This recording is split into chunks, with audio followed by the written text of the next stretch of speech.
Welcome into the Cheeley Law Review. My name is Ben Burnett. My guest today is Bob Cheeley. Bob, welcome to your own show. Good to be here. Bob, before something becomes litigious in a business torts environment, there's often a set of circumstances that arise. Number one, what are some of the common themes that you see of these business torts cases before they become a legal matter? And two, if you suspect something is up with a business partner, what are some of the common themes and some of the things that you should look into first before reaching out to your lawyer?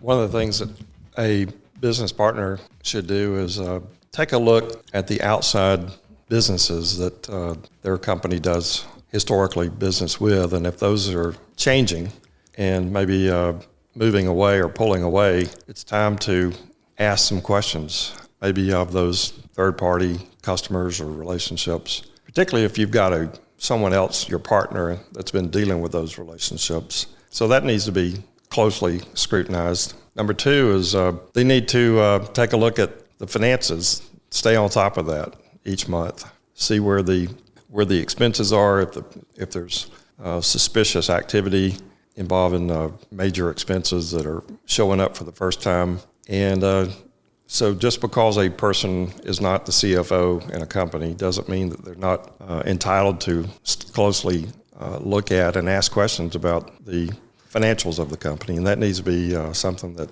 any small business owner needs to stay on top of and not totally trust that to their partner. I tell my children all the time, when you get that uh-oh feeling in your stomach, trust it. Would you say that the same thing is true with business relationships and ownership and partnership within a business? And how often, when you feel like something is going on, is that individual actually right?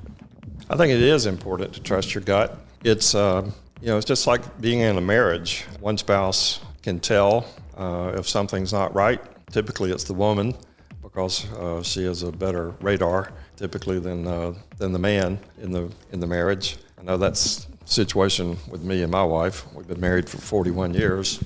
I know that when she's upset, I can sense it. And I think most people in business with somebody else, particularly in a closely held small business, they can tell if something is changing. The dynamics, basically the chemistry between the partners. It's rare that you see small businesses involving two or more partners go for very long periods of time anymore. I think the values have changed in our culture over the last 50 years. People are wanting to build a business, get it built up and sell it. And so that may be something that causes a wedge between partners.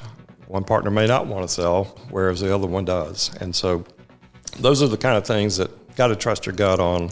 And it often leads to conflict that can lead to litigation. And, I try to help clients work through those conflicts rather than resort to the courts. And I think filing something in court, a divorce basically between partners, should be the last resort. This has been another episode of the Cheeley Law Review.